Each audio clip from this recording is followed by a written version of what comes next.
আজকে সকাল সকাল ঘুম থেকে অনেক তাড়াতাড়ি উঠে পড়েছি, কারণ আজকে সকালে অনেক কাজ ছিল। সো হ্যালো এভরিওয়ান, তোমরা সবাই কেমন আছো? আশা করি ভালো আছো। আর আমিও চলে যাচ্ছি আমার দিন। তাই তো দেখো, আগে আমি গ্যাসটা পরিষ্কার করে নিচ্ছি, কারণ গ্যাস নোংরা থাকলে সকাল সকাল রান্না করতে একদমই ভালো লাগে না, কারোই ভালো লাগে না। তাই তো গ্যাসটা সুন্দর করে আমি পরিষ্কার করে নিচ্ছি।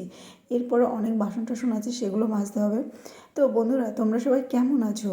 আর জানোই তো সকাল সকাল আমার অনেক কাজ থাকে। গুড মর্নিং বন্ধুরা, আজকে সকাল সকাল খুব ঠান্ডা পড়েছে। এই দেখো বাইরের আবহাওয়া খুবই খারাপ, আর আমার সোনাটা এত ঠান্ডা পড়েছে। দেখো, খাইয়ে যতবার কম্বল দিই ততবার সরিয়ে দেয়। এই দেখো, সমস্ত কাজবাজ কমপ্লিট করে এবার আমার পালা হচ্ছে রান্নার। আমি তাড়াতাড়ি করে আগে ভাতটা বসিয়ে দিই।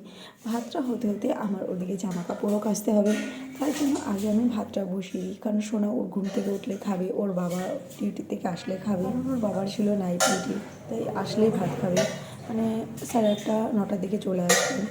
এই জন্য তাড়াতাড়ি করে ভাতটা বসিয়ে দিচ্ছি। আজকে কী রান্না করবো কিছুই বুঝে পাচ্ছি না। তার মধ্যে আজকে খুব একটু ঠান্ডা ঠান্ডা পড়েছে, আমারও একটু ঘুম থেকে উঠতে একটু লেট হয়ে গেছে। যত ভাবি যে একটু তাড়াতাড়ি ঘুম থেকে উঠবো, হচ্ছে না কিছুতেই আমারও ঘুম থেকে ওঠা। ঘরে অনেকগুলো পটল ছিল, তাই ভাবলাম কি করব, তাই একটু পটল পোস্ত করে নিচ্ছি। কারণ ওদিকে আজকে বাজার করার সেরকম সুযোগ হয়নি, কারণ সোনার বাবা নাইট ডিউটি ছিল। আস্তে আস্তে সকাল হয়ে যাবে, 10টাও বেজে যেতে পারে। তাই আমি আর মাছের চিন্তা করলাম না, ঘরে যা আছে সেগুলোই আমি রান্না করে নিলাম। ঘরে আনাজ বলতে সেরকম কিছু ছিল না। এখন একটু পটল ছিল, তাই পটলটা পোস্ত করে নেব। তার জন্য দেখো, একটু কাঁচা লঙ্কা, পেঁয়াজ আর 2-3 কোয়া রসুন আর একটু টমেটো আর একটু পোস্ত, এগুলো দিয়ে আমি পেস্ট করে নেব। নেওয়ার পরে একটা দারুণ পটল পোস্তর রেসিপি। এটা হচ্ছে আমিষ যারা খায় তাদের জন্য। নিরামিষের দিন আমি শুধু পোস্ত আর কাঁচা লঙ্কা দিয়ে করি, আদার্স আর কিচ্ছু যায় না। তোমরা হয়তো ভাবছো এই মেয়েটা শুধু পোস্ত খেতে ভালোবাসে। হ্যাঁ গো, জানি না, আমি এখন না অন্য সেই বীরভূমের ডিস্ট্রিক্টের লোক হয়ে গেছি, বা মেদিনীপুরের লোকের মতন হয়ে গেছি, শুধু পোস্ত খেতে খুব ভালোবাসি।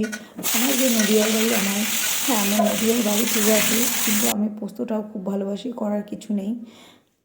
পোস্ততে আমার একটা আলাদা ভালোবাসার জায়গা। আমাদের বাড়িতে কেউ ভালোবাসে না পোস্ত, বাবা মা কেউ না। আমার স্বামী একটু ভালোবাসে, আমি একটু ভালোবাসি। আমার স্বামীটা ভালোবেসেছে আমার জন্য। আমি রান্না করি বলে ওর খেতে খেতে অভ্যাস হয়ে গেছে। কি বললাম, কিছুই নেই ঘরে, ডিম ছিল ঘরে, তাই আজকে সেরকম কিছু হবে না। একটু ডিম রান্না করে নেব। আর সোনার জন্য চিকেন স্টু করেছি, সেটা দেখানো হয়নি। সেটা আমার রিলস ভিডিওতে অলরেডি দেওয়া আছে, তোমরা অবশ্যই দেখে নিও তার রেসিপি। আর এখন রান্না করছি ডিম। ডিম কষা হবে আজকে। আমার বর আবার ডিমের ঝোল পছন্দ করে না।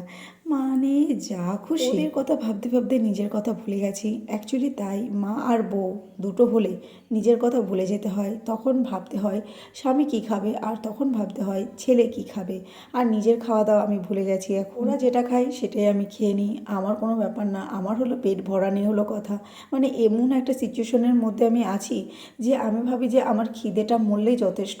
আমি যদি দুটো খাই, তাহলে আমার ছেলেটা বেস্ট করতে পারবে। এর জন্য আমি শুধু পেট ভরা নিয়ে হলেই কথা, ব্যাস। আর কোনো কিছু আমার চাই না, স্বাদ ওইসবও দরকার নেই। কিন্তু হ্যাঁ, আমি যেভাবে রান্না করি খুবই টেস্টি হয়। রান্নাটা দেখেই তোমরা হয়তো বুঝতে পারো। কিন্তু আমার বর যে খায়, আমার বর বলে সুষমা সুপার হয়েছে।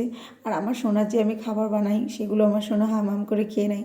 মাঝে সাঝে খুব দুষ্টামি করে, খেতে চায় না, তখন খুব বিরক্ত লাগে, জানো তো। সারাদিন কাজ করার পরে, ছেলেকে সামলানোর পরে, তারপরে ছেলেকে নিয়ে খাওয়াতে বসি, তখন যদি ছেলে না খেয়ে বদমাইশি করে, তাহলে বলো ধৈর্য কুলায়? কিন্তু তাও আমাকে ধৈর্য ধরে থাকতে হয়।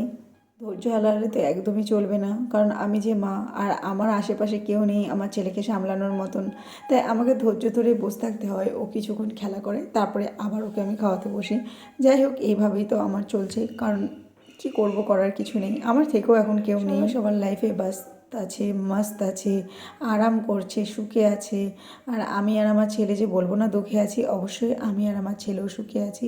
কিন্তু হ্যাঁ, একটু কাজ করতে হচ্ছে, একটু কষ্ট করতে হচ্ছে, ঠিক আছে। আমি এইরকমই জীবনযাপন চেয়েছি। আমার ওই বসে খাবো, কেউ দেবে, আমি তারপরে দুটো খাবো, ওরকম না। আমি নিজে করে যেটুকু পারি ওটুকু খাই। বন্ধুরা, আমার ব্লগ, আমার রান্নার ব্লগ যদি তোমাদের ভালো লেগে থাকে, অবশ্যই এটা লাইক, কমেন্ট, ফলো, সাবস্ক্রাইব করে পাশে থেকো বন্ধুরা। ধন্যবাদ।